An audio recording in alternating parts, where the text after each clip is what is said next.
Welcome, you beautiful faces, to Footy Abroad, the grand final premiere. Usually you've got Terry doing this, but you've got Uncle Pom. If you don't like that, I couldn't give a fuck. Sod it's off. your life you're wasting, not mine. So, Sod as off. usual, we are joined by an esteemed panel. First, legend from St Kilda, a man that revolutionises what it means to be a Sainter. The great man himself, Jake. Jake, how you doing, mate? I'm great, Pom. Pumped. It was a great night last night doing the Brownlow watch along. It was good fun with Woody from Wooden Spoon Data. Very keen to chat the grand final with you boys. Do you know what I mean? And I suppose we better get the elephant out of the room. Umpires voting. Evidently, Nas having arguably one of the greatest games you'll ever see in the regular season. Not as good as Jack Viney's one tackle he had in the fourth quarter. Wild. I mean, hopefully this is the. There could be a positive out of it. Hopefully we see some change from that. Nothing, not taking anything away from Matty Rowell in the end, but even just some of the decisions throughout the night, that was pretty significant. Which I'm sure the man below me has some opinions on the festivities of the. I saw your video, so it was pretty spot on. Do I ever? Well, I mean, that leads me on to my next co-host. He's a man of many talents. He can play guitar. He can sing. He's also like a walking art gallery. Your friend and mine, the only Pies fan that's likable. Sweet Luke, how you doing, mate? Good, Pom.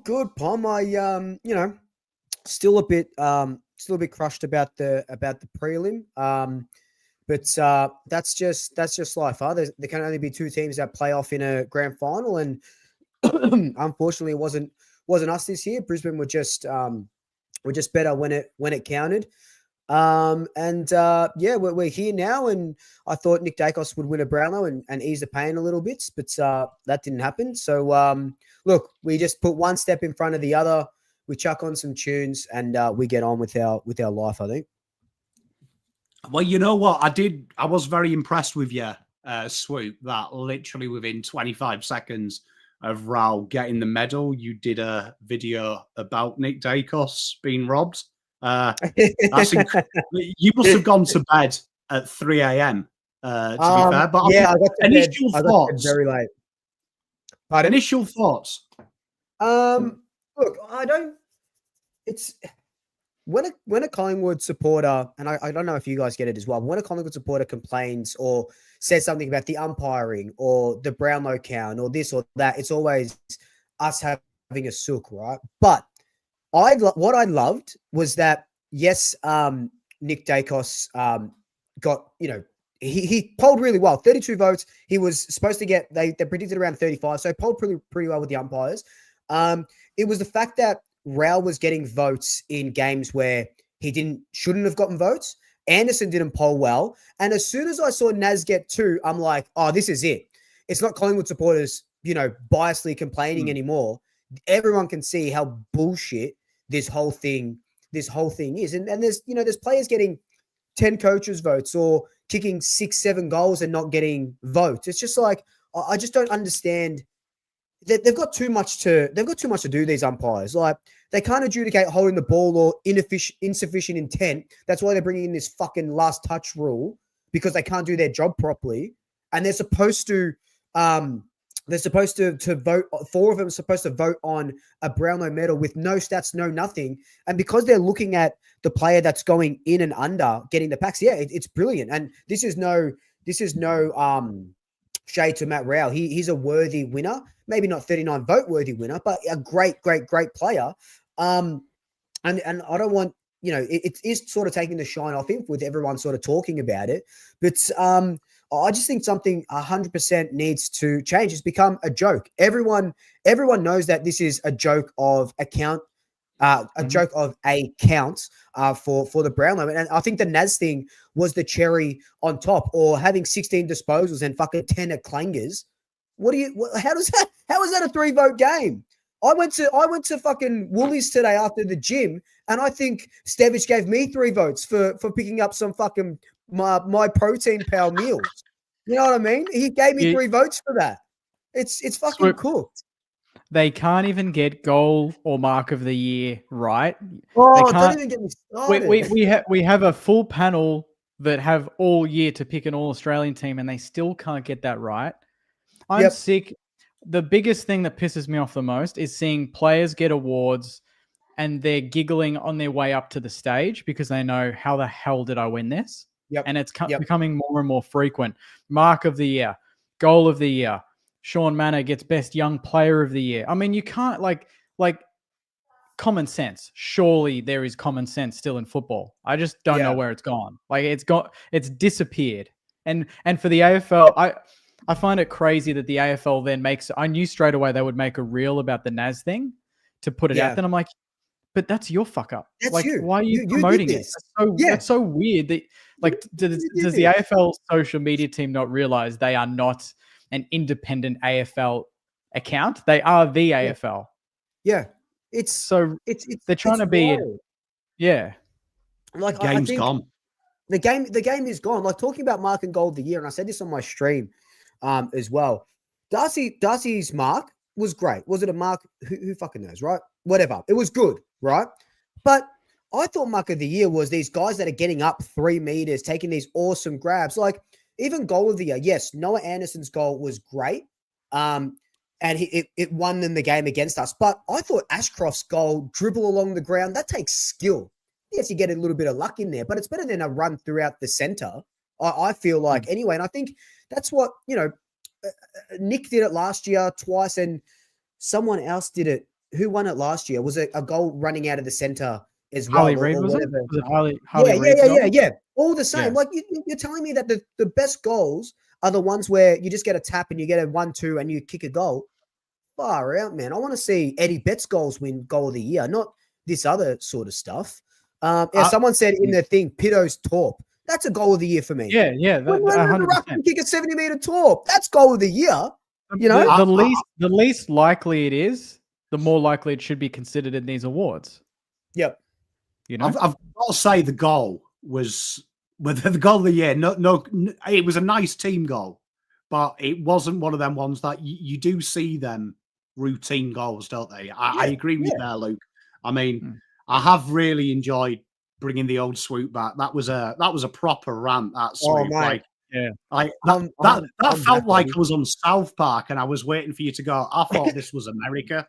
America. But even that, like the Noah Anderson thing, could we have like a play of the year?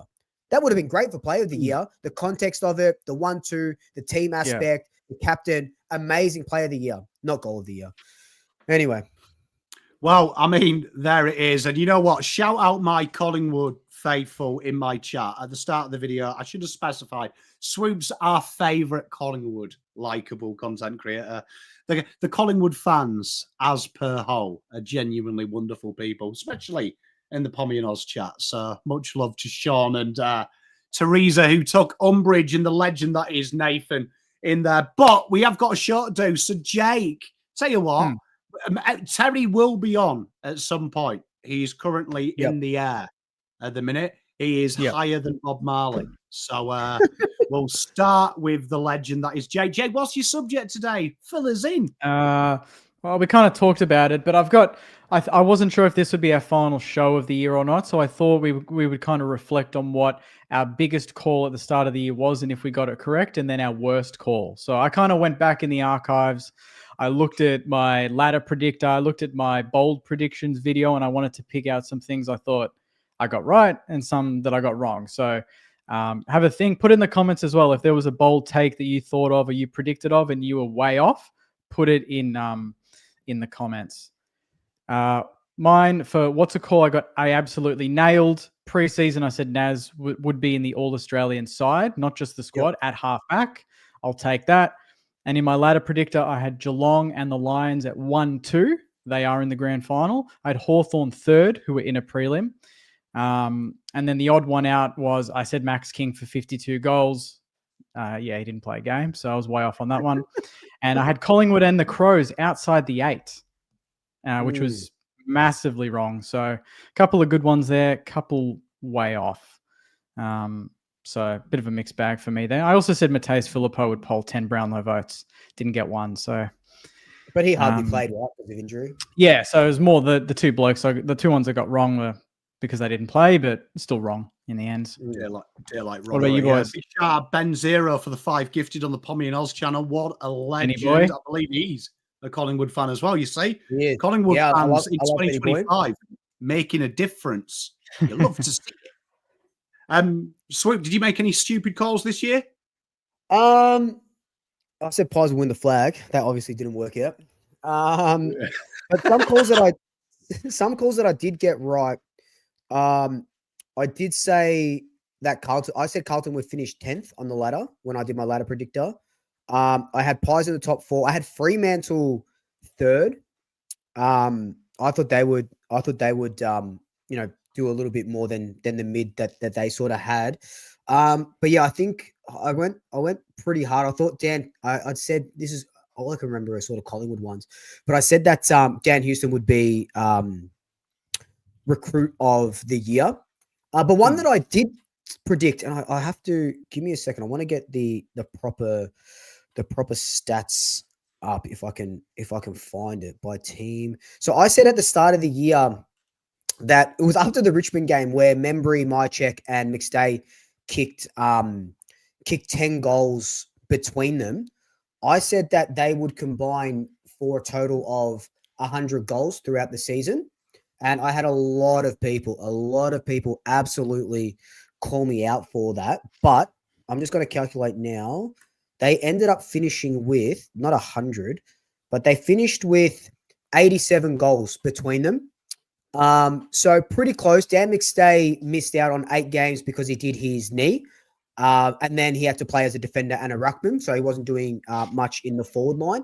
But I was 13 goals off 100 goals between them. So I'm pretty happy with that. And, I said Dan Houston would be our recruit of the year. I really do think it was Membry. He really, really showed himself. I thought he was only going to play 12 games this year.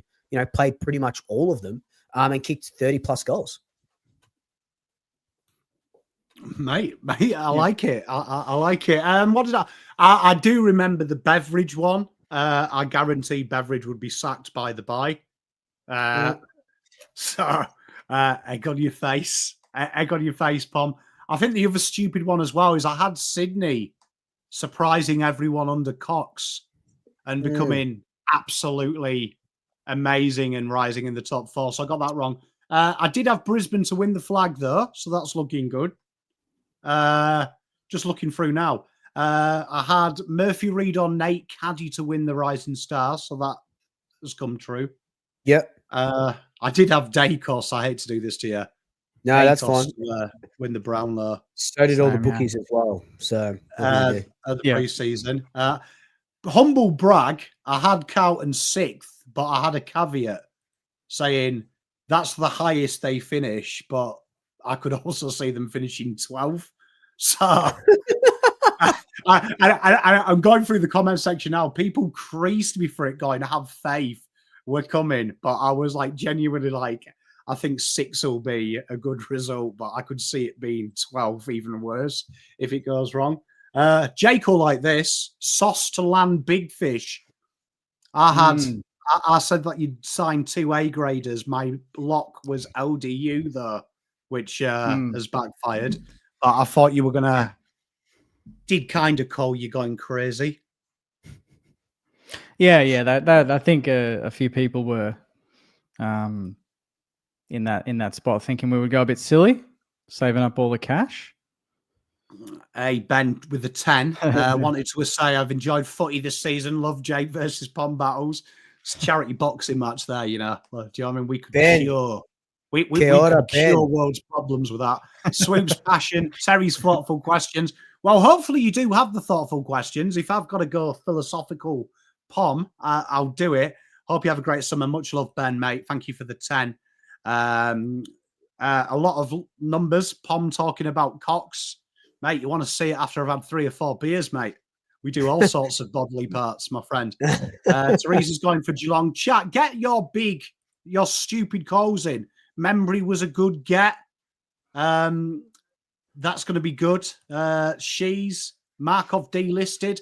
Would I get it? Oh, mate, he's already turned us down. You don't go back to your ex, mate. Don't go back to your ex. Come on, learn from Uncle Pom. Did anyone, I'll ask this for chat and you guys, did anyone absolutely surprise you? Like if a narrative happens, that has happened, if you were told when you were doing your preseason predictions, it would come true, which one shocked you the most? Like a team, a player? Has anyone shocked you massively?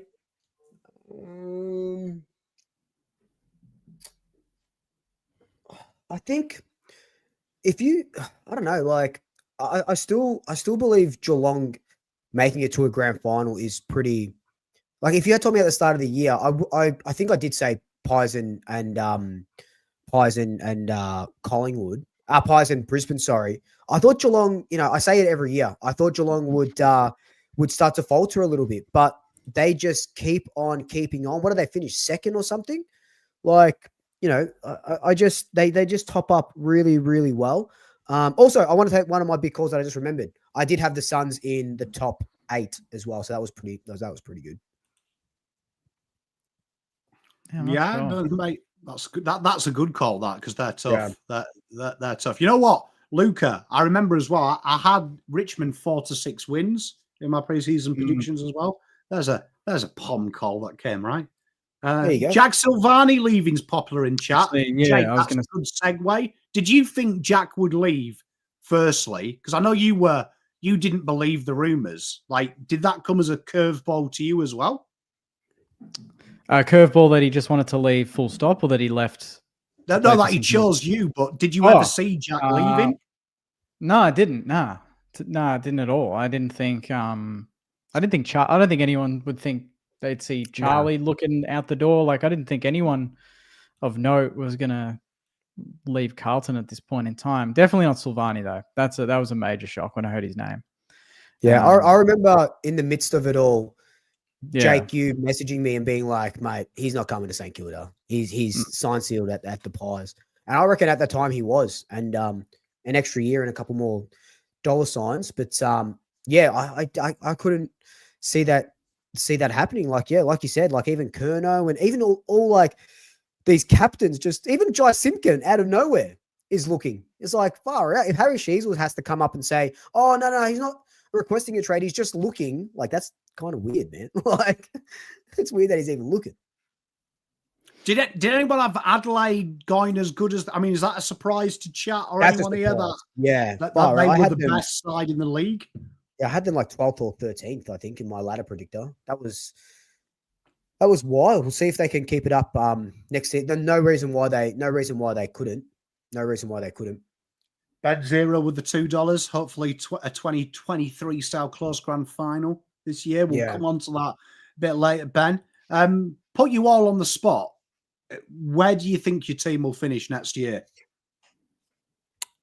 Pies will finish 5th next year. Ooh. Well, that good timing from Tez. 7th. Hey. 7th.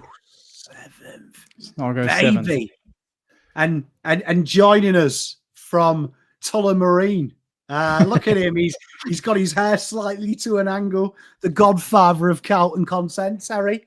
Right on time for this subject. What is your big call you got wrong in 2025? And what did you get right? First of all, sorry I'm late. Apologies. Hardly. What did I get wrong? Well, I think I said Carlton would win 16 games this year. So there's that. And what did I get? Yeah, and what did I get right? I was actually thinking about this recently. I did like a season preview or year preview. I was in Thailand. I was sitting on this balcony, and I remember saying it in a video. I don't want to be negative, but I just feel some darkness about the Carlton Football Club, which goes completely against what I just said. Like they'll win 16 games. But I guess I felt that, and I was right. And I guess I also said the Wounded Lions would make the grand final. Mm-hmm. You did. You did. Tell you what, good calls. Good calls. Terry, where do you think Carlton finish next year? I'll put you on the spot like I did the boys. Is Kerno with us? Oh, mate, my balls are hairy, not crystal.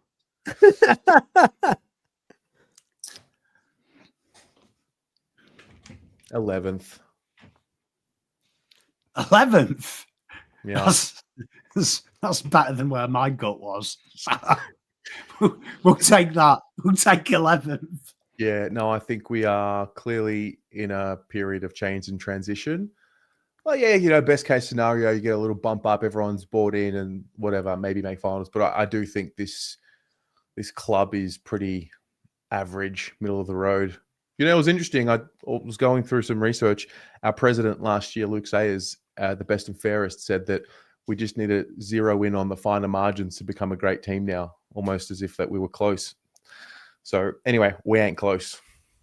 Ironic as well. 3 months later, you did have to zero in to see the margins. Yeah. So, yeah, I mean, Jesus. Yeah. You know what? I've got a feeling that we're going to, you know what? I'll do the loose pond prediction. My initial gut tells me that we're 13th. That's where I think we are. But like I said in the preseason, I wouldn't be shocked to see us have a barnstormer. But my bold call right now is Michael Voss loses his job at the bye. Yeah, don't mind that. Don't mind that. I mean, anything can happen. I've just got a feeling. Yeah. And then we have a spurt on the back end of it. Like, you know, one of them little vibes, you know, the proper Carlton vibe thing. Oh, shit. Oh, with like the caretaker coach? Yeah. Vibes. We go like 8-2 on the way back in. And you and me are doing stupid videos round 20 going, we're back. Finish top 4. Yeah. You know what? I can get around it. Fuck it. Ken Hinkley takes us to the promised land and we give him a 5-year deal. Could you imagine? Far out. I've just got this gut. I've got this gut that next year, my vibe when I read next year, I read the tea leaves, is going to be like a proper. I envision it going downhill, and then it's literally like ground zero, round 10. Everyone's at each other's throats. They bite the bullet, they fire him, and then suddenly the vibes come back. The G's pumping, the baggers believe. I actually think this will, whatever, I'm probably going to be wrong. I think because we didn't sack the coach, we have to be rewarded in some way, like what we would usually do. Like the Carlton story is, you know, they usually sack the coach. And I think we will be rewarded for backing in the man and putting a better team around him. Some good karma. Good coach karma. And you know what? If we back him in and it goes wrong, well, then fuck it. We'll just go back to sacking everyone again. We can't say we didn't try that. This is what's wrong with Carlton fans. Our hope is on this lineal thing that because we didn't fire Voss, everything's going to be good, baby. That's all we've got left. Yeah. What were the other predictions? What did you guys say? What have I missed? I said 5th. Pies will finish. Oh, bro. That's a bottom out year for the Pies. You better be ready for that, mate. Nah. The cliff. The Collingwood cliff is here, mate. We won't finish top 4. We'll finish in the top 8. This is Carlton made the prelim 2 years ago, should have topped up, didn't, and just... Yeah, we've topped up. We won the flag. We topped up. We fall short. A couple of umpiring decisions don't go your way. What can you do? You know, we should be playing Geelong this week. Oh, mate, I was right in front of that front on contact. Jamie Elliott. Yeah. What do you think? It was a free kick. Yeah. Yeah, it's a free kick, and it really stung. Like it. I mean, you don't want to blame an umpiring decision for why the momentum swung, but it really did. You know, Brisbane go down the other end, kick the goal. Like it really did hurt. I was shocked. I got to 3/4 time. I was like, this is one of the best prelims I've ever seen. And yeah, I don't think Collingwood, it doesn't reflect on what Collingwood season was. I mean, they were great for the majority of the year. It was, I mean, I'm sure you've already touched on it, but yeah, it was disappointing. But I won't lie, it was kind of nice to see the Collingwood supporters just leaving early. What's that about? What's Mate, that about? I hate it. I hate when that happens. I always call it out. They give you everything. They win games after the siren. Not that we were going to win this one after the siren, but it's a big year. You made a prelim. People didn't have us making the 8, and you leave. Just want to give a quick shout out, just quickly to Ben. Thank you for the donation, mate. That's I really do appreciate it. And get your walk in while you're listening to the boys. So good. Did you see on X someone, I can't remember who it was. It was one of them troll accounts, Swoop, but you know that video that's going round of you when Jeremy Howe had a ping at the post after the siren? Oh no, Jamie Elliott. Yeah, I'm sorry, shaking. Jamie Elliott. Yeah. Did you see someone had used AI to change you for Nick Dacos? Really? No, I haven't seen that. I need to seen find that. it. I'm glad it's not my face I had anymore. actual tears coming out of my eyes when I watched it. Just on that, mine. Okay, so I did think it was a free kick. However, Membry really put his St Kilda hat on. Didn't know a Scooby-Doo about that pressure. Yeah. Typical That's the St. first thing. Kilda. That's the first thing I thought of when everyone was losing it. All I was thinking was he was 30 out. He's a great kick. Own it, mate. And he shat it and he stuffed the kick and he put it right in the sky for them to even attempt it. Should have been a free kick, but he should have taken the shot. Should have taken the shot. Shouldn't have, like, he went to hit up Jamie Elliott when there was a player right in front of him. Like, so he had to go over that player to get to Elliott anyway. So even though if Elliott was free, at least scribble it along the ground or something. Don't go. It would have been better to put it in front of him to lead into it. Then it would have been an easy chess mark for him. Yeah. But look, it is what it is, huh? It is. I mean, credit to Brisbane though. For there's a horrible rumor going around on my channel that I hate Brisbane. Well done, Brisbane. So if any Brisbane fans watch, well done. You did well. You did well. Swoop, what have you got for us? What have you got for us this week? Grand final preview? Oh, since none of our teams are in the bloody grand final, what's one thing that you want to see from your club during the off season? Not like trades or drafts or anything like that. What's one thing that will make you believe in 2026? Make me believe. Make me believe. Fucking hell, not much. Shit. I mean, Max King getting to round 1, probably getting through a pre-season would be the number one thing for me. That would be nice. Does that count? Yep. A clean bill of health for certain players. Yeah, you that's always. Yeah. Just to actually physically see him jogging at RSCA would be nice, as opposed to on the bike in the gym behind the glass would be good. Apart from that, I think everything else is looking not too bad. But yeah, injuries would be the big one. Boys? I would like to see Carlton. Yeah, Joel said it here. Grow the fuck up. I'd like to see some fresh.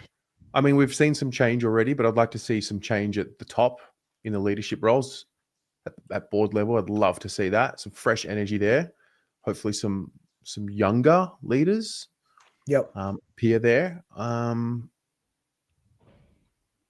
Yeah, I mean, just health. Like no Christmas week injury, no January injury, no Sam Walsh back flare up. Oh, and Sam Walsh re-signing before the season starts. That'd be nice. Yeah, yep. Because he's free agent next year, right? He is. Yeah. Thank God Saints won't have a cap by then. We absolutely will. We absolutely will. But they fucking don't at the moment, that's for sure. We do. And we will. So you have a cap for Sam Walsh next year? We'll wait and see. We're going to take into account. Well, hang on. You said we absolutely do, and then you said we'll wait and see. So I'm asking, do you have cap for a guy like Sam Walsh next year? I would imagine so, yeah. Like a 1.5 per year type player? Do you reckon he'd be 1.5? You want to get? Is that what he would demand? Well, that's what he's a free agent, so you're going to have to offer a contract that we can't match. I mean, personally, I would rather look at Zach Bailey next year if that's possible. If he hasn't made a call after this off season, I would prefer Bailey. But yeah, we'll see. Yeah. You know, to follow on from Terry, mine's football narrative, right? So I don't want to come back Christmas time and see witty catchphrases, you know, like no BS. That started to seep in. I'd just like to see someone December say, right, the boys have started week 1 of their preseason. It's intensive running. This person's running well. This person's running well. This person's returned well. Next week, we're working on skill-based things. No like gloss or glitz, just literally for 3 months. All I ask is just talk in football language. Don't use any hubbery or anything like that. The minute, because that's my Carlton ick.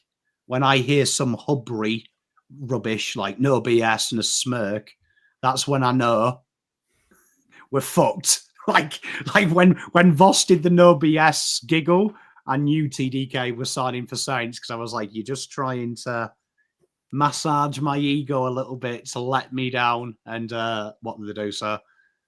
Tell you what, I don't want to talk about Carlton. Swoop, Collingwood, what can they say December to get you up and about?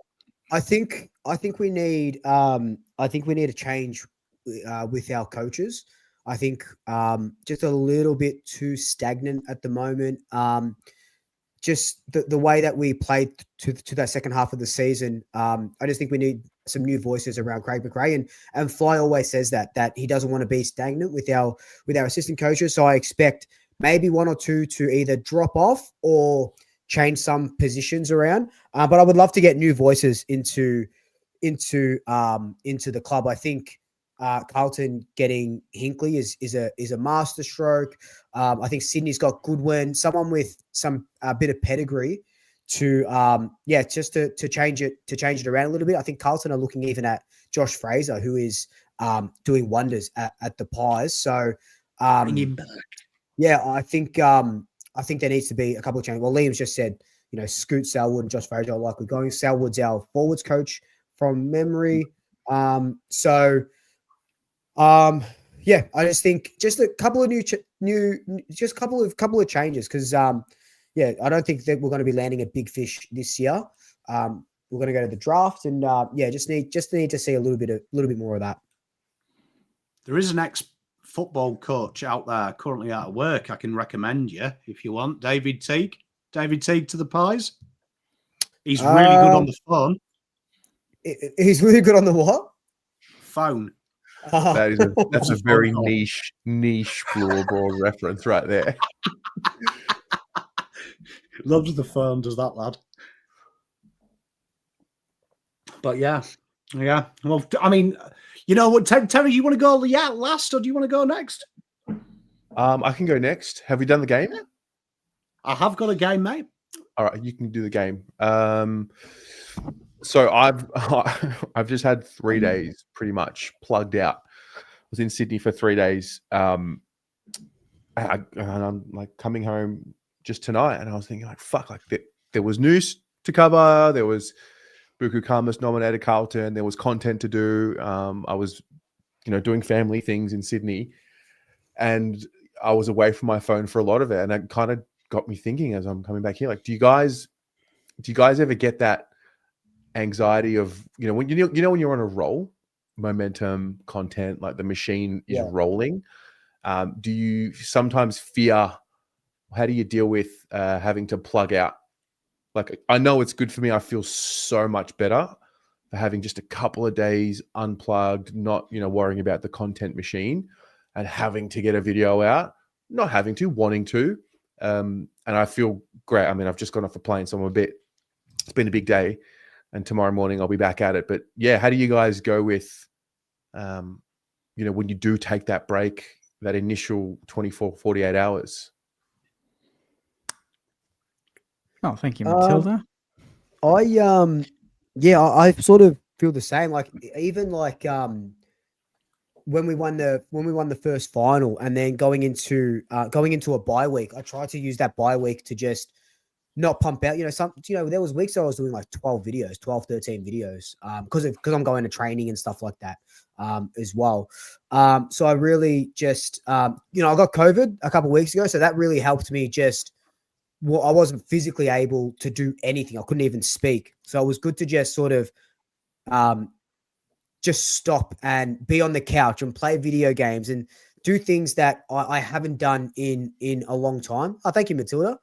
Appreciate it. So that really helps. But I also get really bad FOMO Like even like today, I was driving home and Pies announced their delistings. I'm like, I need to do a video before I jump on the stream. So I don't need to, I want to do a video before I jump on the stream with the listings, just to talk about that. But yeah, I do get bad FOMO, but I think since that COVID sort of incident, I have been switching my mind off and just playing video games or watching movies by myself, which I haven't done pretty much all year. So that's been really good. That's how I'm sort of dealing with it. Right, I love that. Jake, you look like you switch off. You look Really? like you've got a switch off technique. Yeah. Not really. Indoor soccer is my switch off every Wednesday night. Usually now I play back-to-back games, so I like to play 2 games. So that's a good, 7 or 8 Ks, hour running or whatever. So that's a good way to forget about it. Exercise is always the best sort of breakaway for anything when you're under pressure or you just need to detox and get some fresh air. But I used to be very much like Swoop, where it was if the news broke, I needed to get a video out. And sometimes I do, depending on it now. But I kind of have a ranking system in my brain now where I kind of like, for instance, I wouldn't do probably a delisting video, but I would put it into my Saints TV Weekly for the next week. So I'd kind of plan ahead that way. And even now, like even Wendy's re-signing last week, I would normally put pressure on myself to get that out within an hour. But I think I waited because I had other things to do. I took my time, waited a couple hours, then I got it done. My priorities were already set and nothing was going to change it. Whereas years ago, I would have just put Windy at number 1, just forced it to the top of the pile, and then everything else under it would have stuffed up, and then the pressure was going to be there anyway. So now I'm kind of happy to back myself in and realize that the audience, I think there was a comment there before, but the audience is going to be there. They're going to value what you put out, whether it's in 10 minutes, an hour, 2 hours, 3 hours. So, and I value that very much. I appreciate that on their end, that they're always there. So I don't put the pressure on myself to think if I don't get it out right now, they're not going to watch it. So, because I've seen too many times that the views are the same, the reception is the same, even if it's 2 hours later, 3 hours later. Yeah, you're right. They're there. The audience is there and they love what we do and they'll tune in when they get time, not when I put it out. So that's kind of my perception. What about I'm talking about 5 days or 7 days or 2 weeks, like a real, I guess that's off season. During the season, it's really hard to, not film for a week or 2. Yeah. I personally don't think I've gone 5 days without doing a video or anything like that since I've started the channel. Honestly, Terry, so I couldn't tell you what that would feel like. I was years ago when I was in Sydney with my partner, then at the time I was doing trade videos early morning before we'd go out and do that, go out and go to the beach and relax. I would get up early and do it. So it wouldn't interrupt my everyday, but I was still doing it. Last week I did 2 videos last week in 9 days, whereas the prior week I did 12 videos in 7 days or something. So I have no problem in pulling it back when I need to.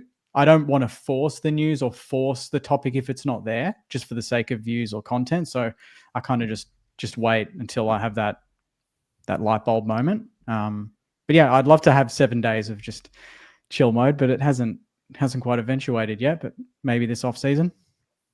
Yeah.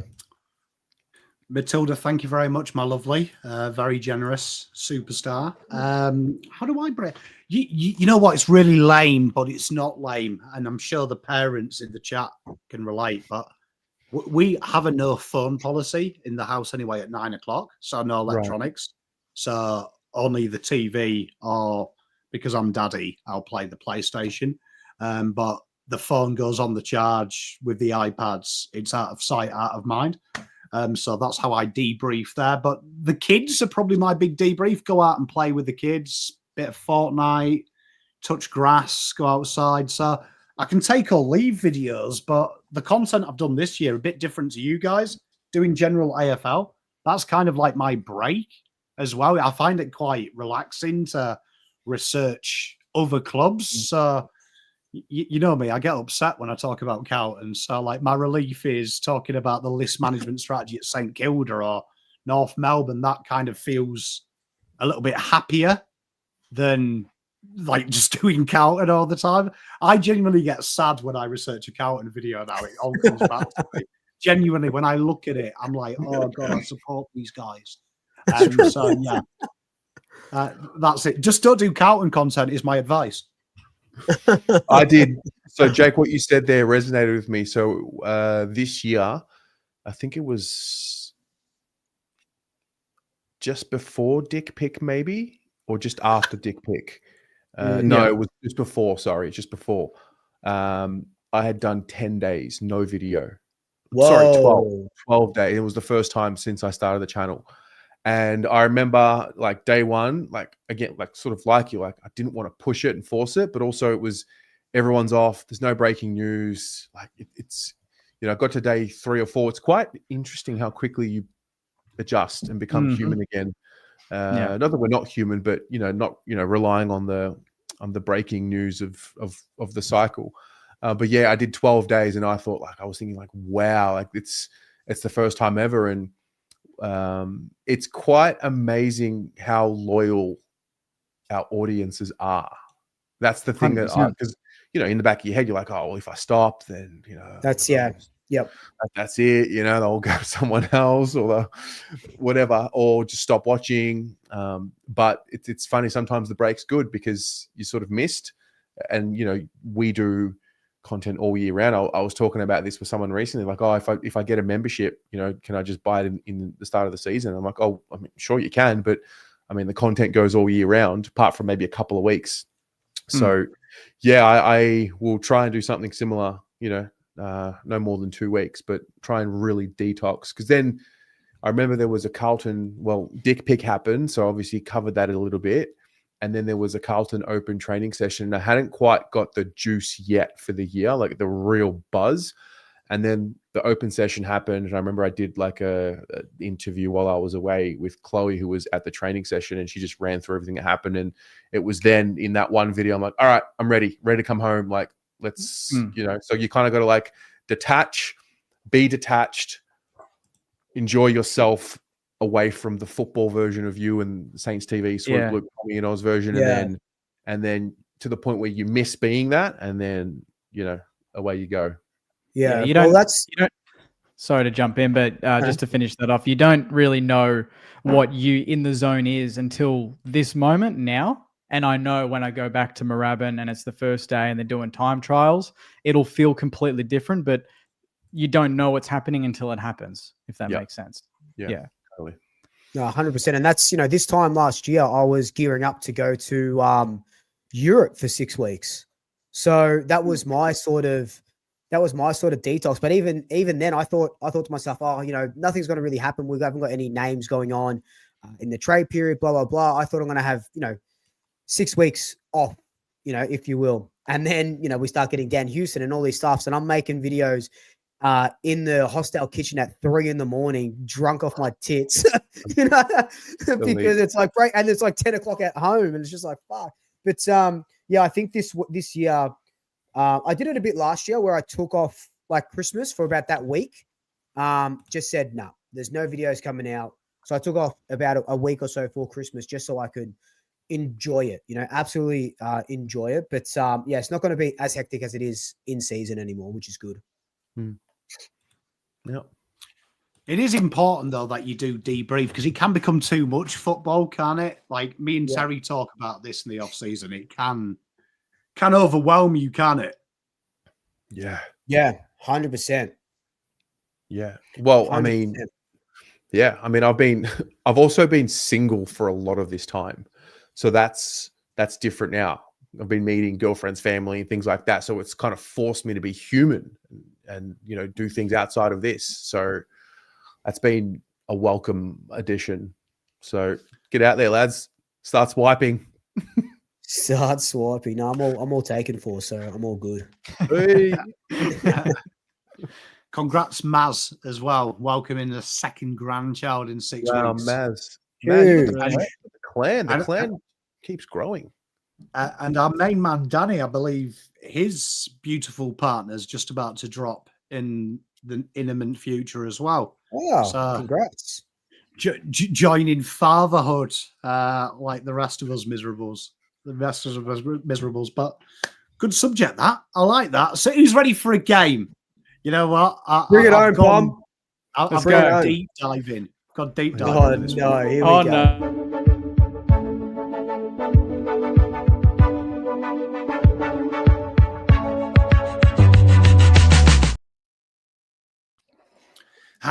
Right. So the Brownlow has been and gone, right? And it got me thinking, right? Because I'm English, obviously, with my accent, unless I have deceived you all. And I am a master of a very niche accent. But every time I look at the Brownlow, it's always dawned on me, what a ridiculous system, because it's like getting the opinions of a traffic warden, getting the opinions of the umpires, like no one cares. Yeah. So what I did is I thought, what would it look like with a metric of a metric? So what we've done is we have used the coaches' votes and we have manipulated them into a 3-2-1, as if the AFL Brownlow was done in a 3-2-1 system. So it's taken a while, this. It's been a good part of the 4-hour excursion to create an algorithm that makes it fair, gone game by game. So the game is, what would the top 10 look like if we'd used coaches' votes and they were provided with a 3-2-1? So obviously that is 10.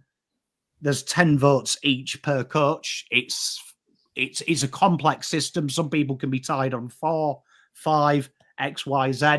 So we've done some little separators where obviously it's 3-2-1 highest scores. If there is a draw, there is a split. And how we've split that is we've done it based on the AFL ratings, based on who has the highest net increase from that game, which is a good measurement for doing it. So I thought we'd have a little bit of a game, in a game on this. I thought this would be good.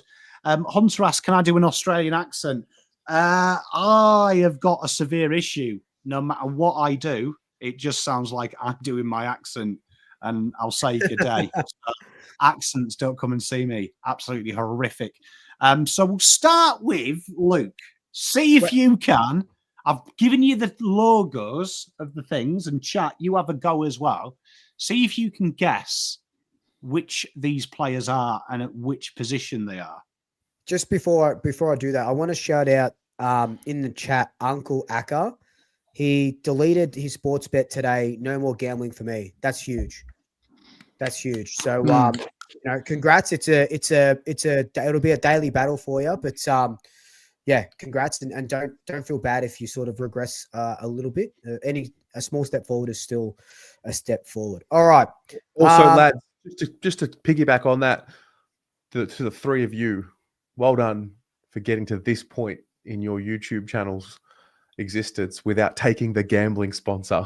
Well done. Told you I'm not taking them. Well done. Well done. Yeah. Well done. Yep. No, it's been that's one hill that I'll fucking die on, that's for sure. On the Sweet Luke channel. All right. Well, Cats is going to be Bailey Smith. Indeed, it is. Bailey Smith is he would have been, if we used the AFL method, the winner of the Brownlow with 27 votes. Impressive, that, isn't it? Like, it just shows how the disparity is. Also, as you can see, we're getting ridiculous amounts of votes in the AFL at the minute. Like, anything over 35 shouldn't happen. Terry, see if you can guess where you're going next. I feel like it's Noah Anderson at 2. Terry, you are good at this. Noah Anderson, yep. So Noah Anderson was one of the Robs. So you can see joint Brownlow winners. Noah Anderson with 27-2. Phenomenal that for the first time in a long time, Raul stole votes off Anderson. Last year, it was the opposite way. So shout out 39 votes. That's fucking. Sorry, I know I'm late. I wasn't watching the count. I only woke up to the results this morning. Like, Terry, you missed out on a lot, brother. You missed out on a lot. Go back and once this finishes, go back and watch the start about me ranting for 5 minutes about how crock of shit it was. But I proper got him. I proper got him on this rant. It was amazing. It was probably my finest hosting work. Was it a meltdown? A I full let him have meltdown? the rope, and he ran with it. good. It was nice. It was nice to let off some steam. Oh, you gotta. I won't say what I was going to say. So let's just play the game, and I'll poke later. Jake, where are you going? We'll go Jordan Dawson. Indeed, it was Jordan Dawson coming in third or second if you use the golf approach with 25 votes. Didn't Paul as well in the Brownlow, which was a surprise, but there it is. Swoop, back to you. That'll be Rao now in fourth. It's not Rao. I'm sorry, it is Rao in fourth. Sorry, I was reading. Holy shit! How the fuck did he win a Brownlow if he's not in fourth here? Yeah, they are. Yeah, Rao. So you can see there 24 votes as per there. Ironically, all the statisticians, it was the first 3 rounds that totally warps it because they didn't have him polling a lot of the pundits in the first 3 rounds. So, same with the coaches' votes method. Terry, leave you with Port. Who do you think's the Port boy? Is it Butters? It is Zachary Butters. Had an incredible season. You can see there, coaches' votes, 1 off Matt Rao based on the coaches' votes. And you can see, doesn't make the top 10 of the official AFL votes. Crazy. Who do you think the Melbourne player is, Jake? That'd be Max Gawn. Maximus Gawn, yeah, 22, almost the same as what he polled in the Brownlow, incidentally. So that's very good. Swoop, who do you think the dog is? Have to be Bont. So as a player, polled, if he played a full season, would have absolutely walked this. Polled in all but 2 of his games in coaches' votes. He would have absolutely he missed the first 5 games, right? Yeah. He would have absolutely romped this based on the players that polled. He polled more than he did last season. Wow. Incredible. Incredible. So, Terry, the pie. Who's the pie?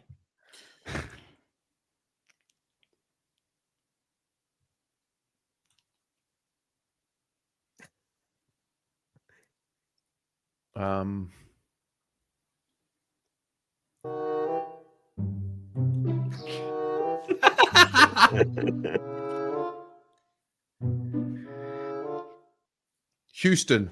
Dan Houston. Recruit of the year. Yeah, Terry knows who it is. He's winded you up. Yes, Nick Dacos. You can see there, look, the coaches' votes are interesting. A lot of the pie's arguments have been Nick Dacos has been robbed. But even with the coaches' votes, as you can see, he wasn't in there. Wow. He isn't. Yep. He isn't winning it. Do you reckon you can take a stab at the North player? Oh, that's interesting. Oh no, Luke. Like, is it Jake? It's Jake. Yeah. My gut feel is is it Tristan Cherry? It is, yeah. The guy that was robbed of an All-Australian, but phenomenal performance. And this is going to be an interesting one, because this was the surprise. Sydney, Swoop. That's former Collingwood legend Brodie Grundy. It is indeed. Brodie Grundy on 20. So you can see here, just shows you where you've got different methods, right? Got different methods of it. And it's really fascinating. If you ever actually, I don't know, has anyone ever spoke to an umpire about how they do the Brownlow? Has anyone ever had that opportunity? No. Because it's quite easy to get it wrong because they admit they do it off a hunch of what they've seen, hence why it seems to be contested players. That's where the majority of the umpires are. It stands out. If you ever watch a game, you always, before you look at the stats, have a different opinion. It is fascinating because it is an incredibly flawed system, but it's incredibly niche. But I will make an argument for Matt Rowe's first 3 rounds. All of them were pretty much contested. Yeah, the second most contested possessions in round 1, the most in round 2, and in 3. So from a hindsight, they would probably think that looks like 30 touches as opposed to it being 10, 15. So it's what they see, and because of all the tackles he does. But real interesting when you look at this, names that just missed out. Finn Callahan, Max Holmes, Ed Richards, Nasir, Hugh McCluggage, Caleb Sarong, all tied for 11th. Riley Thilthorpe, Connor Rosie, the Green Boys at GWS, Neil Jackson, George Hewitt destroyed Cripps under this model. As you know, Cripps absolutely destroyed Hewitt in the Brownlow this year. So real interesting how it can change. So this leads me on to my question to go with this, and I want to know what you guys in the chat think as well. Do you think the AFL should look to change it and allow them to look at stats at the end of the game to make sure they don't do it? Or do you enjoy the fact that it is kind of a flawed system? Can I answer this first? Yeah. I'm excited to say what I'm about to say because I wanted to say it last year, but clearly Cripps won it. So, like, you know, classic Carlton bias. We spend all year listening to these pundits talk about what they think and who they think got the Brownlow Medal votes. Brownlow predictors, people that pay, sell services that predict these things. It's fed into our brain subconsciously.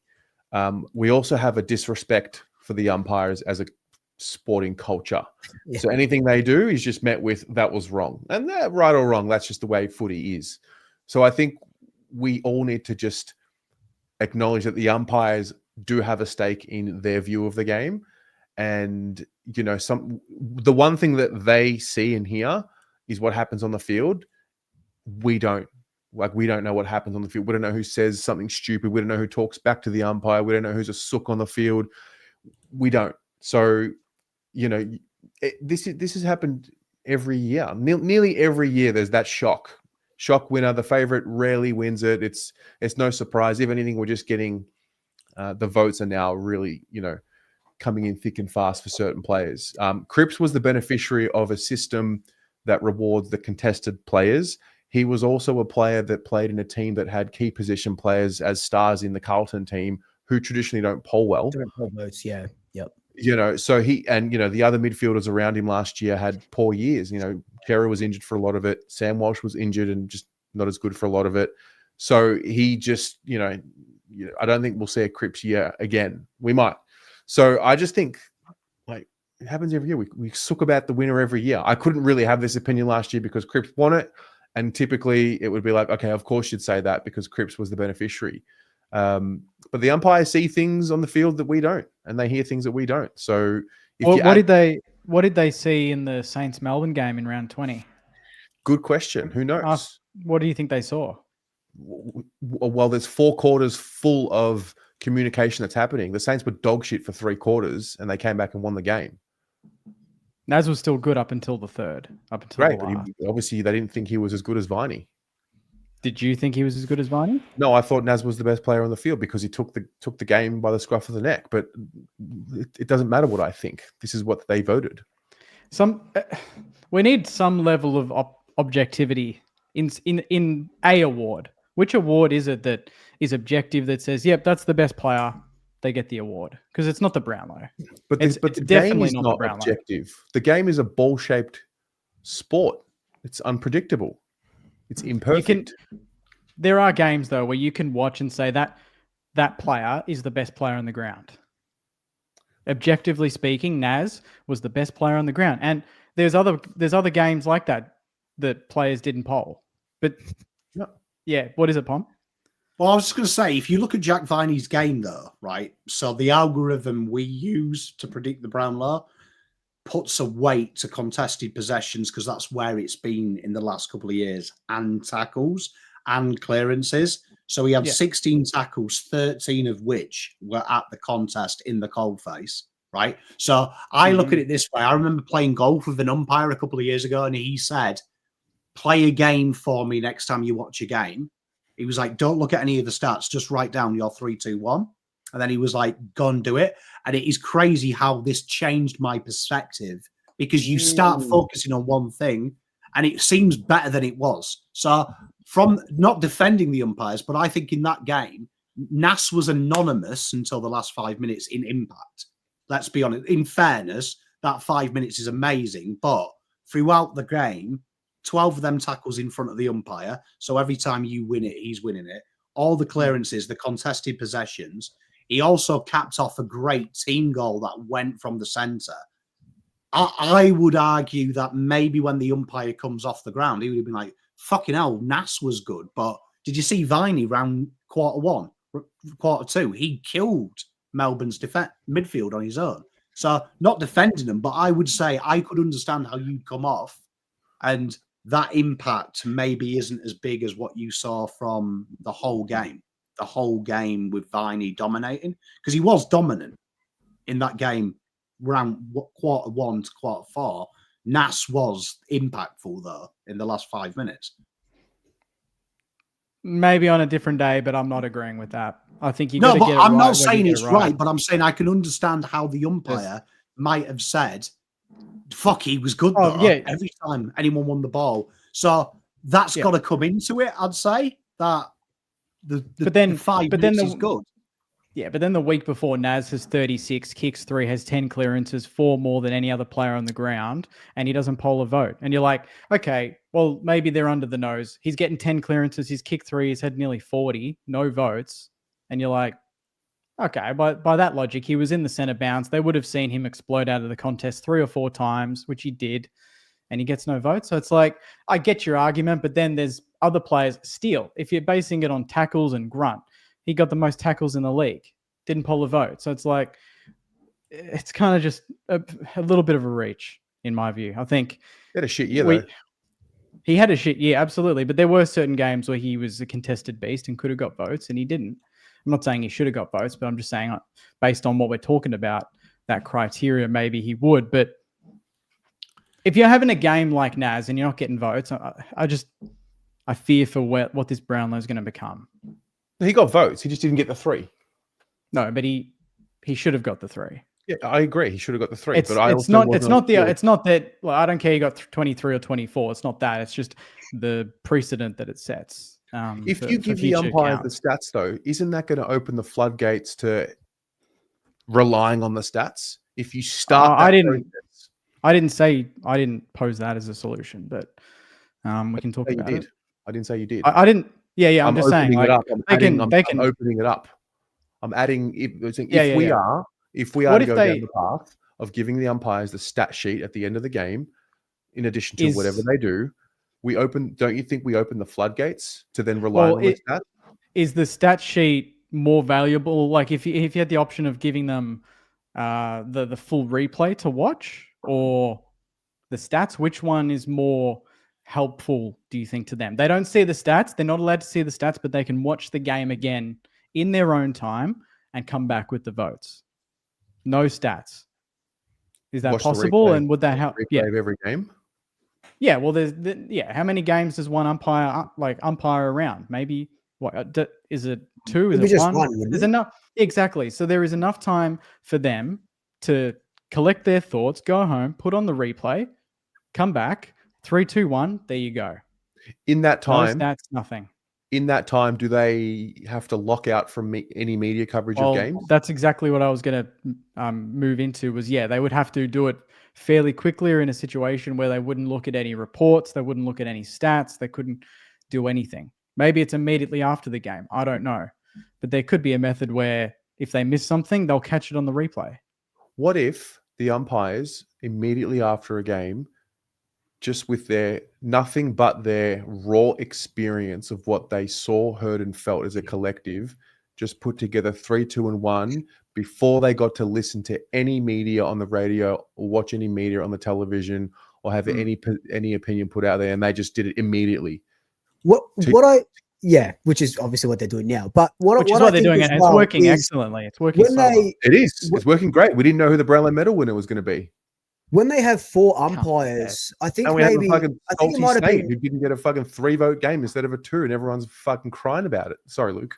That's all right. I think it might have been a little bit easier for the umpires, maybe when it was, 2 or 3 umpires. But now I feel like because there's 4 of them, four umpires can see the game really, really differently. Like all you have to do is look at some of the incidents where 2 umpires close to a contested ball will not call at a free kick, but the umpire that's 150 meters away has a different angle and calls a free kick. I think 4 might be too many competing voices. Like I remember Razor talking about it, where he used to at the end of every quarter write down on like a piece of paper in his sock or notepad or whatever who he said he thought was playing well that quarter or something, and then at the end he'd collate his notes. Maybe they sort of have to do that or something like that. I think 4.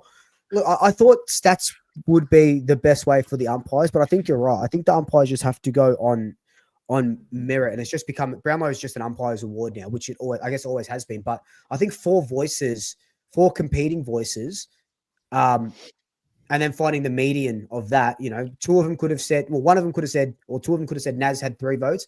The other 2 could have said Naz had 1. You know what I mean? So like, and the same for I can't really talk about Nick Dagos because he was pretty much level with what he was predicted to get. So I'm happy about that. But like, yeah, well, there was a bunch of games. Like even one example was I know Darcy Cameron had a 10 coaches vote game. I think did Sherry have one? There was a couple that got 10 coaches votes and no Brownlow votes at all throughout the game. And there was I think who kicked 7 goals and didn't get even a who was it?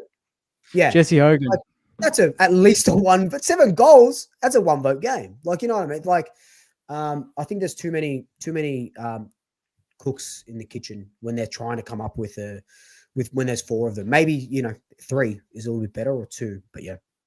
Do you know what I think it is? 100% think it is, right? And I'm not picking on this person, but I've seen them comment it 100 times. But Blue Baggers Edge has complained that it's $1. It was $1 for Nas to get 3 votes, and they put bets. This is the problem. I think people complain about it because they're stupid and they gamble on it, right? So it creates heated because I don't think anyone in any other sport gives a shit who wins an award, right? So like the Ballon d'Or, like that's the biggest award in soccer. That happens. People forget about it tomorrow. Everyone's like, no one gives a shit. We've got a game this weekend.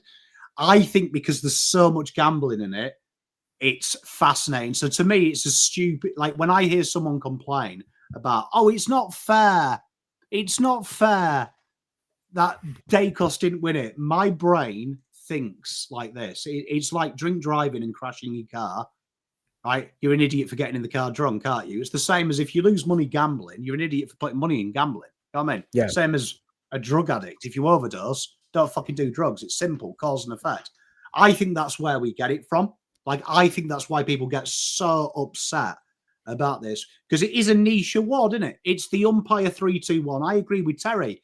This league is horrible because you've got all these idiot saddos whose wives don't like them leaking information on social media. So trade period's no longer exciting anymore. It's no longer a surprise. It would have been nice if Kerno, we found out on the day of trade period. It's nice that the Brownlow, no one knew who won. Like, no one knew who won. It was nice to watch something, to enjoy something happen in real time, where we don't have that anymore, do we? Like, everything in this sport is ruined because everything's leaked. It's kind of nice we have an event that no one fucking knows who it is. What about this? What if we have a fans award and the AFL open up the floodgates and you've got 24 hours after each game, fans, you submit your votes based on what you saw, and then we can, get the fans involved, get the public. A fan award would just be good, just in general. That's a really cool idea. Yeah, but how many awards do we need? Well, apparently the Brownlow now has to be decided based on what the public want. Yeah, but we've got to change the way we do the votes. We've got to change the system. But I think if you're objective and sensible, I said it last year. Patrick Cripps did not deserve all them votes. Right? If I was voting it, No way he did. But No. the facts are he got it, didn't he? So, Yeah. like, too bad, so sad. He won it. The same this year, right? Do I think Matt Rowell was going to win it? No, I didn't at the start. Do I think he deserves it? Yes, he does. But I think people are upset because Nick Dacos didn't win it and Collingwood are a massive fan base. Or some idiots put 10K on Noah Anderson and he's crying that Noah Anderson's down 9, Rowell's up 9. So we've also been told from when Dacos entered the league, this guy will win 3 Brownlows. We've just been planted the seed, and he's a champion already. Like I'm not taking away from Nick Dacos. Thank God. Dacos will win it. Like he'll 100% win it eventually. Just for the record, Dacos wasn't robbed last night. I keep saying this in this video, and I said it in mine as well. He got 32 votes. He was predicted to have about 35. So it was only a three vote game that he didn't get. He was on track. So I'm not complaining about Nick Dacos not winning the Brown. Like I would have it sucks. He's averaged 33 votes for the last 3 years. And the umpires saw players with more votes, but he was on track to get what he predicted to get. So that's one thing that I'm not complaining about. I'll say that much. So you want me to put the pitchfork away? I was going to go and burn it down for you. Fuck. No. Yeah, put the pitchfork away. Dacos had a good season and he got 32 votes. That's fucking huge for a 22-year-old in his 4th year of football. He's a star. I like the Brownlow. I disagree with it, and I was surprised, but I think it's a brilliant concept. It's a stupid concept to me. It's stupid because it's open to interpretation, and there's certain things that come into it. Like, is it a popularity award? Because it doesn't make sense. Bailey Smith got ignored when he was easily the best player, and that logic we applied to Viney doesn't work. Why he didn't get 3 votes? So you could maybe argue, is Bailey Smith a bit of a twat to umpires? But I do think in the end, we always have this, don't we, every year? Like when Cripps won it, it was a complaint. The year before, everyone was like, he didn't deserve it. I remember when Pridis won it, and everyone was like, he doesn't deserve it. Like, it's going to be flawed. I'm worried if we bring in stats there, then it's just a natural award. Like, it's just an organic award then. And does it become just a stat padders award? And do we see these niche things happen? Because there is development. Look at Gorn, how much he polled. Look at the Rooks this year. The Rooks have polled more this year than ever. So obviously the umpires are adapting as well with themselves to recognize that. I actually think it's kind of a niche thing. I understand why people are upset by it because you want your favorite player to do it, but maybe I'm different. I didn't want Cripps to win the Brownlow, and I don't really care if he wins another one or not. I want to win a flag, but it is a nice ceremony thing, isn't it? I remember Dane Swan. Was it when Judd won the Brownlow? I did not expect Judd to win the 2010. Yep. I was not expecting Judd to win the Brownlow that night. I wasn't even expecting Cripps to win the Brownlow in 2022. Yes. Yep. It was a shock to me. We did the watch along that night, and it was like, oh my God, we just caught the right night. But it's been that way for a long time. I think Woden was a shock winner back in the day. What's the guy from fucking the Doggies? Cooney as well. He wasn't Adam Cooney, yeah. Cooney won, yeah. 208, yeah. Cooney won the Brownlow medal. Have you seen that one with Richardson as well? Where Richardson said that he was pretty much tipped off he'd won it. No. So, like, no. Is that the year that he played on the wing? Yeah. So it was the final round when Cooney won it. And like, he was like, it was literally pretty much gospel the way the votes had gone that they'd worked out he would have won it. And it was the guy he'd actually brought stole the 3 votes off him in the final game, which gave Cooney the win. But like he was saying, the pundits, the TV guys, even his coaches were like, you're 100% won it at this stage. Get ready, stop drinking. And Cooney ended up winning it. So like I think that's what's beautiful. Like I was saying, it is. I hate sport nowadays because everything's not a surprise anymore. And I remember being a kid and you only had the paper, and it was amazing when a transfer in soccer went through because it just happened. It was exciting. Like now it's shit, isn't it? That we know it's happening 6 weeks in advance. Like all the exciting ones, Kerno, things like that. TDK, that's been going on 9 months. All that shit is sad that we've known about it for ages, where it's a little bit more exciting if it just happened, I think. Yeah. But Nash should have got the throw. I do agree. I just want to make sure. There we go. Like I said, but yeah. You know, I disagree with the vote. I disagree that Cripps should have had 45 votes, but I also understood the system was flawed. But I think, you know what, Matt Rowell, shout out Matt Rowell, because everyone looks at Noah Anderson first, and he can sometimes be overshadowed because he's not the captain, and Anderson had a great year. And I don't know if the stats come into it that Matt Rowell gets the Brownlow. I don't know. Maybe he does. I think just to wrap it up, but I think the only main worry is I can't think of many awards that are just objectively correct now, and that's the worry. Like even the All-Australian team is a fucking joke. The All-Australian captain was a joke. The mark and goal of the years are a joke. The only award that was correct that I can think of is the Rising Star, Murphy Reed. Congrats. You were the best young player of the competition this year, and you got the award. That is the only award I can think of where I'm like, oh yeah, that makes sense.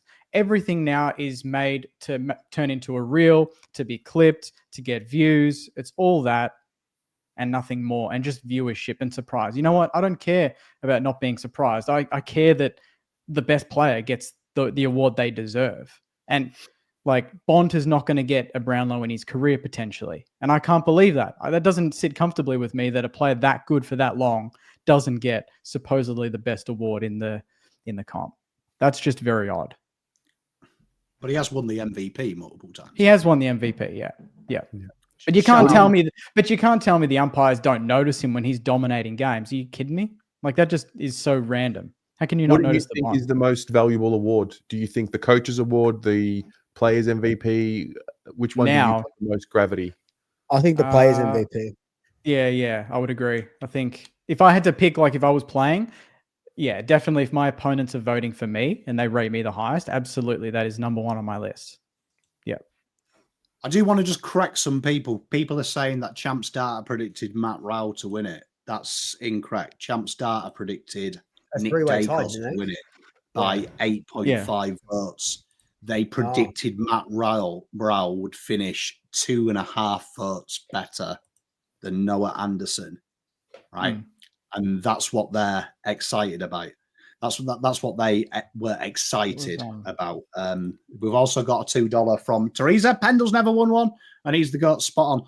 It is a great award. It is a great award. But I will say this: it's this. I agree. If we bring stats into it, my fear is it'll just become a stat padding award. Like you can pretty much. Like last night, we hit 82% of our bets. So you can use data to pretty much work it out, right? If you were going to go that route.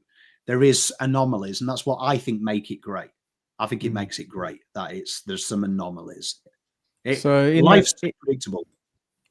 In the top 50, I'm just looking at the Wheelo ratings because it was really interesting how they had the predicted votes and then plus and minus what happened. I don't know if you've got that up on my screen, but Rowell was plus 13.8 from predicted.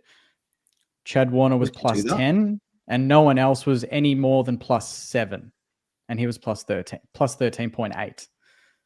Massive outlier in that. Yeah, so there you are.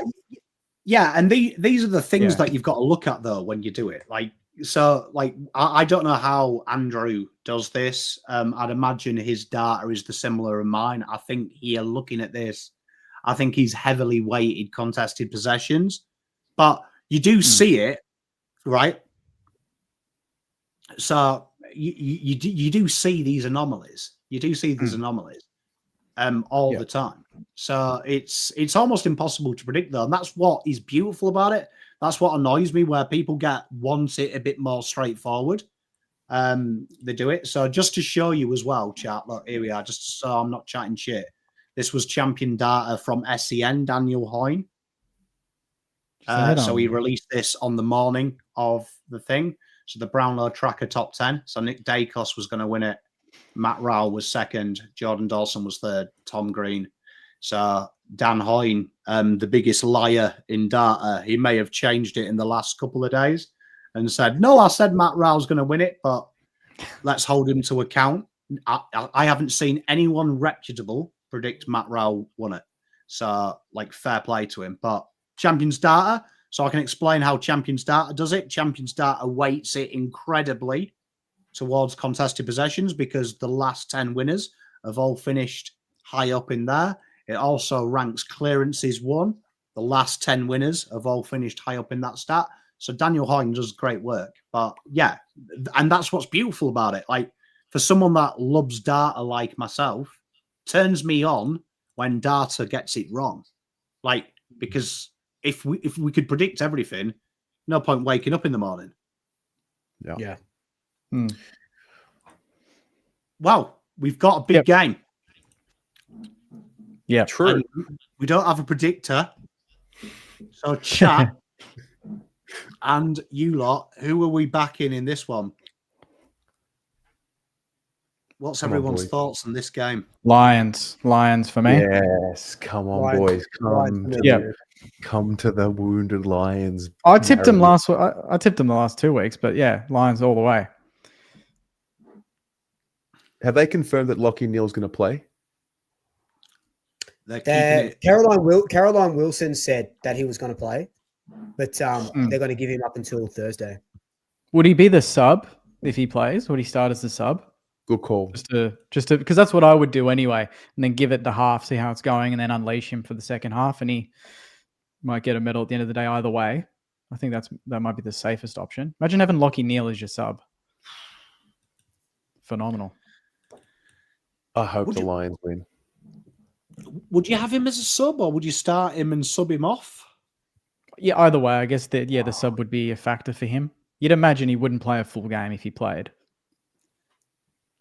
But he might be more valuable late in the game, is what I'm thinking. If it's tight, you bring him on into the midfield, Yeah, 100%. strengthen. I wouldn't take him off at halftime. I'd rather bring him on at halftime. Because I'm just reading here, according to Fagan, he participated in contact training today and it blew him away. So does that mean he's... Because I'm kind of the school, you start him and if at the worst, you can sub him off. As in, get Like- whatever you can out of him, empty the tank. Yeah, because it was my argument with TDK. I hated it when we had him as sub. The reason being, what happens if his hamstring blows out 10 minutes into the game of him coming on and you've already used your sub? If it goes the other way, you can sub someone in fully fresh for 4 quarters. If Neil goes down early, like, can you imagine the worst case scenario? They bring him on third quarter, scores a level, then his hammy blows out, and then they're one down on the interchange bench like a right cock. What was Neil's injury Calf. again? Yeah, Calf. okay. So, because you'd imagine it's Sam Marshall and Marshall, wouldn't it, would make way after last week. Marshall's been doing it. Well, Berry might not play, right? Or is... Well, they reckon he's going to be okay to go. They'll pop it in and inject him. Gee, they're very wounded, these Lions. Fuck, maybe they're a bit too They are wounded. very wounded. Maybe a bit too much. Nah, they're resilient. Geelong's missing Tom Stewart. So speaking of injuries, that one is to me far greater than if Neil doesn't play or doesn't play 100%. Tom Stewart's pretty important to the Cats. Yeah, he is. We said it. We said it on the prelim final last week. So I'll ask you guys because I didn't ask because you guys were on that show. Do you feel like Brisbane have been the most disrespected reigning premiers that you can remember?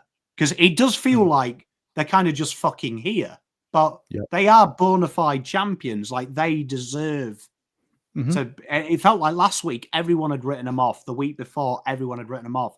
Does feel like they are. No one rates them, but they're the reigning fucking title holders. Yeah. It's a third flag. It's their third granny in a row. Like they just That's quietly wild. and nailed 3 grand finals in a row and could win 2 of 3. And they're then going to get better next season with the players they're getting. So it's scary. But it's scary that they're doing it without any parade around it. It's just they're just doing it. They're just there, Really rate that about them. I think that's why. Great comment by Matthew as well.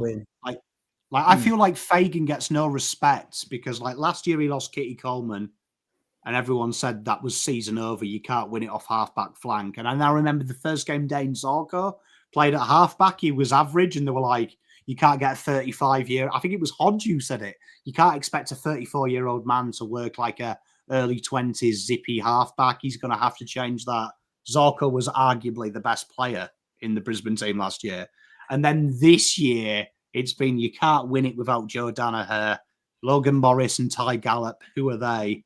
Gallup. And Ty Gallup, he's played more finals than regular season games. I thought no offense to you, Luke, I thought he won that game because his ability to make your backline accountable brought everyone in.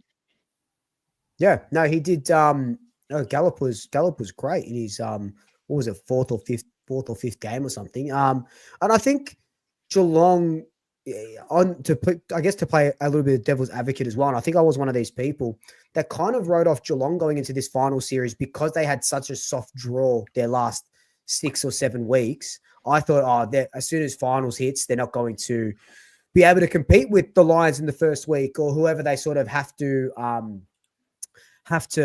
play against. So credit to them for getting through as well. This is going to be look. I just hope it's a grand final for the ages. I hope it's not a blowout, and I just hope it's within 2 goals or something that's going to make you sit on the edge of your seat. Well, let's go bold, right? I want a winner from all of you and the Norm Smith medalist. And chat, you put it in there. We'll put our money where our mouths are. So go on, I'll start with you, Jake. Winner and the Norm Smith. Brisbane by 13, and this guy much maligned, but he's my favorite player at Brisbane, and I think he's built for big moments. I think Cam Rayner is an absolute smoky. I think he could have a monster day, get up and about. Wow, no Jack Martin for Norm Smith. Jack Martin. Yeah, didn't you remember you said that a couple? No, that was Tez. Oh, was that you? I thought this whole time I thought it was Jake that said that, and Terry was he had that locked and loaded. Yeah, Cam Rayner. He's more of an impact player, but if he can string 4 quarters together, that'll be the difference in itself. He's high quality talent, big impact. Brisbane, Jack Martin. Brisbane by 1. Jack Martin, Norm Smith. Oh, you know what? I do love it when the best on ground is not the winner. Yeah. That makes it sexier, I think. Jack Martin's he's got Norm Smith medal type game written all over him, like Mitch Morton type 1 game. Yeah. Yeah. Yeah, that game last week, Geelong, it was a Jack Martin versus Richmond. Do you remember when he debuted? Like, bro's fucking anonymous, and then just turns it on, and you're like, there he is. There you go. There he is. Sweet. Who are you throwing money on? I'm going to go pretty, play down the line and go Lions by 7 and McLuggage. I think he's just going to get off the hook. I know the Cats really quelled him in that first final, but seeing him firsthand, and I guess I saw him a little bit in 23 as well, and what he could sort of do, the magic that he sort of did there. I think he's going to want to, play a little bit better than he did against Geelong and sort of prove a point from that first week. And I've got Hugh, and I think he might win the Normie by a couple of votes as well. The Scottish handbag, mate. You can't look past the Scottish handbag. We Pominol's favourite is the Scottish handbag. I'm gonna be boring. I'm gonna go Brisbane by 27. I think they're gonna have a field there, and I'm gonna say this is gonna be huge, right? He's been absolutely gash, but I'm gonna go Cameron to win the Norm Smith. Charlie Cameron's been That's absolutely huge. gash. He's I've only just kicked got a one feeling goal, right? he's This final series. he's been that gash. He turns it on in the last game, and everyone's like, "Oh my god, Charlie Cameron's really good." Just because he was threatening against you guys, he was in the right positions. He just didn't execute. He just screams it just screams Charlie Cameron Day, doesn't it? Like that Geelong don't take him serious. He's out of form. Focus on everyone else, and the Cam dog gets 4 or something. Strips naked, does the motorbike. Did anyone say Zach Bailey would be a chance as well? Could be a He's chance. in ripping form. Could Just be a before he two-time premiership requests- player and head to Essendon, right? Is that the word? That's the dream. Just before he shocks everyone in 12 months' time, saying he wants to go and play for Uncle Stephen. Can I just ask before we do finish? What is this bollocks with Ross the boss having the marketing PR of coming across like Cuddly Ross? Cuddly Ross. Like, I watched that Dan Does Footy thing. What is there is something going on at Saints that suddenly he's lovable. He's like gone from Rudolph Hess and turned into Harold Bishop. Do you know what I mean now? Like, the lovable old guy next door going to get you to go to the Salvation. What's going on, Jake? I don't get it. What do you mean, mate? He's a master of the media. He knows what to do when the cameras are on. Yeah, I don't like it. I preferred it when I thought he was a bit of a prick. I don't like this whole "I'm your favorite uncle." Mate, he can do whatever he wants in front of the camera, but in the rooms with the boys when he's briefing them and getting them ready, I'm sure he's switched on and ready to go. But it was a surprise to see him and TDK sitting down having a yarn for 30 minutes. That was not on my bingo card for this season. Hope you know that that's a curse, right? Is it? Is it a curse? Oh yeah, bro. What's the curse? Oh, you'll find out. Brief with me. time. I can only Brief me on the curse. I can only show you in time. In time. I couldn't possibly convince you tonight, but I promise you that's a curse. Having TDK on the couch? Yep. Oh no. Yep. I'm super worried. Okay. Terry, as a Carlton fan, did you watch that and just want to punch? Like, I found it. little fucking hat. So it's funny because, you separate the two, like on the one hand, fuck it, it's just sport. Like, doesn't really matter in the grand scheme of things. DeConey can do what he wants. He's free, like, whatever. But on the other end, I would hope I hope that there are still competitors at Carlton that look at that and say, you absolute fuckwit, and feel some type of way about it. Like, as a competitor, I would hope that's the feeling on the inside of Carlton. Like, they're mocking us. That's, so again, doesn't really matter, like, whatever, do what you want, but also we're in sport and competition. And also, like, the gloating, that's going to come back and bite them in the ass, because it bites Carlton in the ass all the time. So take it from me. Who was gloating? That whole bit, that whole Saints TDK deconing thing. What did Ross say that was gloating? Okay, so you're not going to get me with what you're trying to ask me. So I'm just asking. I just with wasn't time. Honest, I promise we will refer to it again. Okay, sounds good. Yeah, it gave me melt vibes, to be honest. Funny. Like I was okay with TDK going, and then I watched him in that little fucking trucker's hat, thinking he's somebody on 1.8 million. And I'd be like, I've slapped bigger, harder people than you, little fucking prick. Sit down and shut up. Calm your send down a little bit. Humble yourself. I mean, yeah, your brother looks like Rocky Dennis from Mask. Calm the fuck down, mate. That's going to be awesome. Calm the fuck down. Anyway, that's all we've got time for tonight. Make sure you like the stream on the respective channels that you're watching it. Go and say hello to the other guys as well on their channels. Make sure you do that real good thing.